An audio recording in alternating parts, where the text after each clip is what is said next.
So maybe you're like I was and have no idea what having a fibroid even means. Let me break it down.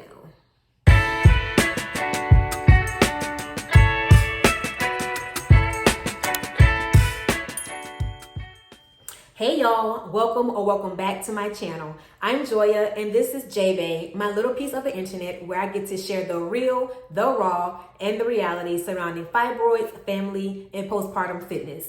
So I've been making these videos sharing my fibroid journey with you guys and some of the things that I've learned on my fibroid path. But then it dawned on me that my videos have kind of been for women who know what fibroids are, who have been dealing with them for a while. And I just kind of want to back it up a little bit for the young lady who just found out that she has fibroids, for the young lady that went to the OB yesterday and was diagnosed, for the woman who just was told she has to have a hysterectomy because she has fibroids. So I kind of want to just go back and do a little bit of education just to make sure that we all know what we're dealing with when we are diagnosed. So simply put, a fibroid is a growth inside or outside of your uterus. It is usually non-cancerous. However, if you were to get them removed, they will send it to pathology just to be sure. Anybody with a uterus, sorry sis, every woman is at risk of getting fibroids. Oh, the symptoms. So luckily, not everybody will have symptoms of fibroids. You know, some of y'all just got it like that. But if you're like me, some of the symptoms can include severe pelvic pain, severe cramps, severe bleeding, exhaustion, loss of appetite, you know, all those things that none of us want. But maybe you'll be one of those people that get lucky and don't have to deal with any of them. I actually started off asymptomatic, zero symptoms for like over a year. And then all of a sudden, as I didn't know my fibroid was growing on the inside, all the symptoms came. And it wasn't like a slow crawl, baby. It was like they all just came and got me, okay? At one time, I was tired, bleeding, had cramps, couldn't stand up, bent over, couldn't tie my shoe, all these things at one time, okay? So you can either be symptomless or have all the symptoms. Yes, there are a number of different types of fibroids. It would literally be too easy if it was just one. So I have my notes here to make sure I give y'all all the right definitions, okay? So the intramural fibroid is a fibroid that grows within your muscular uterine wall. A submucosal fibroid is a bulge within the uterine cavity. You can have subserosal fibroids, which are to the outer wall of your uterus. Or you can be like me and have a pedunculated fibroid, which is attached to your uterine wall on a stalk, or basically a peduncle. So it's kind of like on the outside. If I can find a graphic, I will put it somewhere on the screen. So, okay, you got a fibroid. What are you going to do about it? So there are a number of options that you have. And I'm just gonna go over a few, the ones that I have heard the most about and the ones that I've actually experienced. So the first option is to do nothing. You literally can just sit, watch, and wait. That's what my first OB, the one that told me about the fibroid, told me to do. And that's what I did for like the first year to year and a half. Now, this personally worked against me because the sit and watch, as how she explained it to me, was, hey, I'll see you at your annual, which at the time was literally like once every 2 to 3 years, as an early 30-something that didn't have any issues with fertility or any kind of period issues. So I literally just got my annual every 2 to 3 years.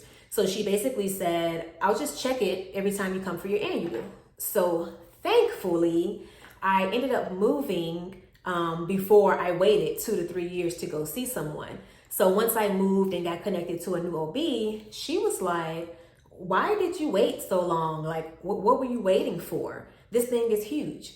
So if you're gonna watch and wait, really watch while you wait, okay?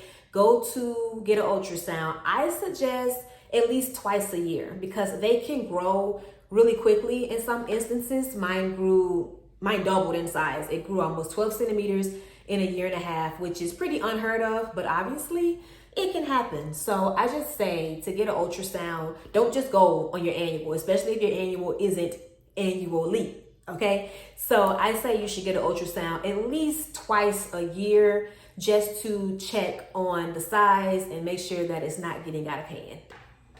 So some people have said that you can actually try to shrink or heal your fibroids naturally with a change in diet. I've heard people say they cut out different things. I cannot attest to that because I tried some things, they didn't work for me, but I hear people that swear by different teas or cutting out particular carbs or alcohol or things of that nature. So if you're gonna go that route, I just say really do your research and know how those things affect your body. So there's also some medications on the market that you can try, NSAIDs, and I'm probably about to really jack up some of these words, so bear with me.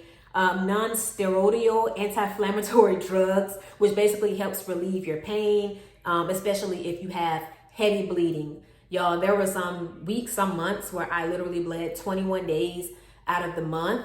Sometimes very, very heavy, sometimes not so heavy, but for a lengthy amount of time, basically the whole month. It felt like I had a nonstop period going on. So NSAIDs can help with that. There's also hormonal medications that contain hormones, of course, like birth control pills, progestin, things like that, that kind of release hormone agonists. And these things can basically be used to shrink fibroids. I have heard of doctors putting grown women, usually when I think birth control pills, I think about, that 16-year-old girl that thinks she's ready and she get birth control pills. I don't necessarily think about people my age, but hey, baby, we do what we gotta do to protect ourselves. But I have heard of doctors putting women on birth control pills to basically kind of, get the hormones in check in an effort to shrink fibroids. There's also an injection that I took called Lupron, and I'm gonna do a full video on this because that thing had your girl thinking she was crazy, okay? Basically, it was an injection that you get, I got once a month, and it was supposed to be for 3 months. And it was in an effort, it was really a last ditch effort for me to try to shrink my fibroid before surgery. So there are different kind of things like that that you can do. I suggest really talking to your doctor, figuring out the type of fibroid you have, where it's located, and what's the best options for you. So there are some what the doctors call minimally invasive procedures. I personally think any procedure where you sticking something in my body in any kind of way is pretty invasive, but I guess it's less invasive than actual open surgery. But basically there's a couple of options there. There's like laparoscopic procedures, there's UAE, uterine artery embolization. Basically that procedure will inject tiny particles into your blood vessels into the blood vessels that supply your fibroids, that help them to grow, and it basically cuts off the blood supply. Now, I have heard this work wonderfully for many people, a lot of celebrities that have come out talking about their fibroid journey. This is what worked for them. Quite a few people in Atlanta, particularly, I think there's a doctor or doctors that do this procedure all the time, and it has great results. I was told my fibroid was just way too large to spend time trying that. Don't know if that's the truth, but that's what I had to work with where I was.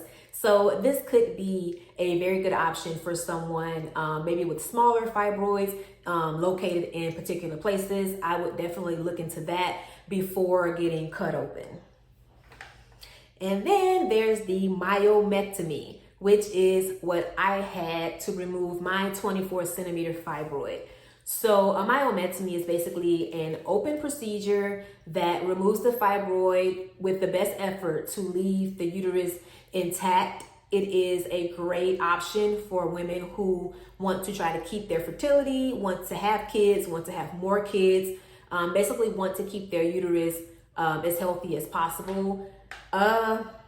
It's rough, y'all. The after post procedure, it's rough. I always say it's basically having a C-section is what it is. You have a C-section, instead of a baby, they take out a fibroid. So you don't go home with a baby, you leave your fibroid there. It's risky, yes, because anytime you're on a table, sleep, you're getting cut open, it's risky, right? I would say, I don't know if there's like a percentage of will your fibroids grow back if you get a myomectomy, but what I can tell you is mine did, and it did not take long for them to come back. I had my procedure in March, I was pregnant in June, and I realized in August that I had fibroids, okay? I had fibroids. So yes, they can come back. It doesn't mean that they will come back, but there is a chance that they will. And the only way that I know pretty much for sure that they won't come back is this last option, and that is getting a hysterectomy. And basically a hysterectomy is getting your uterus removed. Now, there are different types of hysterectomies. If you're concerned about menopause and going into this kind of thing a little early in age, there's different types. You can get partial, you can get your fallopian tubes left in, there's different things that they can do. But I will say, if you sign up for a myomectomy and they get in there and things are going left, they will do a hysterectomy. I think you have to sign paperwork saying that, yes, I'm coming in for a myomectomy. However, if my life is in danger, do the hysterectomy, save my life. That's what they'll do. I will say, make sure your doctor is clear on your wants. I have a YouTube video out there about advocacy that I will link down below to make sure your doctor knows what you want when you go in. Yes, by all means, save my life, but this is the goal. So when it comes down to your options, you need to really sit down and think about, what do you want? What do you want? Do you just want to get the fibroids out forever and you don't care about anything else? Do you want to have children? Do you want the option to have children? So really think about what's it worth. What's it worth to you and for your life, for your spouse or your partner? What do you want as a family?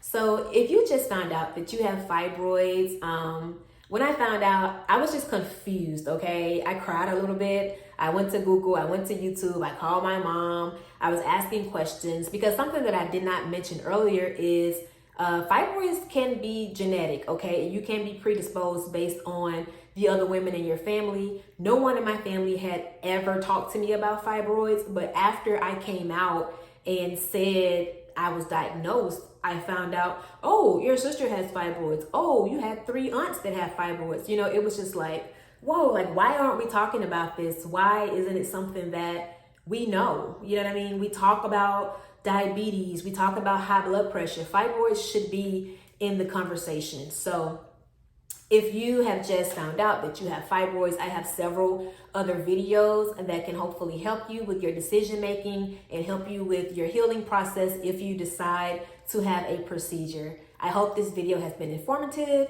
I hope that it has been helpful. And if it has, please like, comment, and subscribe to help the algorithm so that I can continue to bring you videos like this. And while you at it, go tell your sister-in-law's baby cousin Tracy to come over here and subscribe too. I'll talk to you guys later. Bye.